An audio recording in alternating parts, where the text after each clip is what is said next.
রাতের বেলা বাজার থেকে মাছ এনেছে, আর এগুলোকে এখন আমি পরিষ্কার করে নেব আর রাতের বেলায় এখন রান্না করে নেব। এখানে মাছগুলোকে ভালোভাবে ধুয়ে নিয়েছি, তারপরে মাছগুলোকে কেটে নিয়েছি। মাছ কাটার পরে হলুদ মরিচ আর লবণ দিয়ে মেখে নেব। লবণ দিয়ে দিলাম, এরপরে কড়াইয়ে তেল দিয়ে সেখানে এই মাছগুলো দিয়ে দিয়েছি। মাছগুলো ভালোভাবে ভেজে নেব। দেখতে পাচ্ছেন আমি এইভাবে ভেজে নিয়েছি। মাছটা ভালোভাবে ভাজা হলে মাছগুলো তুলে নেব।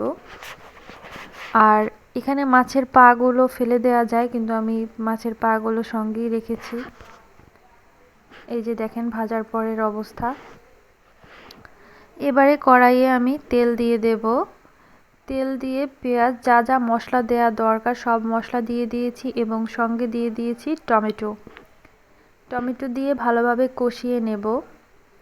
কষিয়ে নেওয়ার পরে সেখানে কিছু চিনি অ্যাড করে দিয়েছি। চিনিটা দিলে একটু ভালো লাগে আমার কাছে।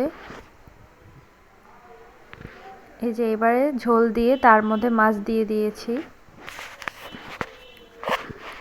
চিংড়ি মাছে একটু চিনি দিলে মনে হয় যেন চিংড়ি মাছের মালাইকারি, একদম সেভাবে পারফেক্ট লাগে।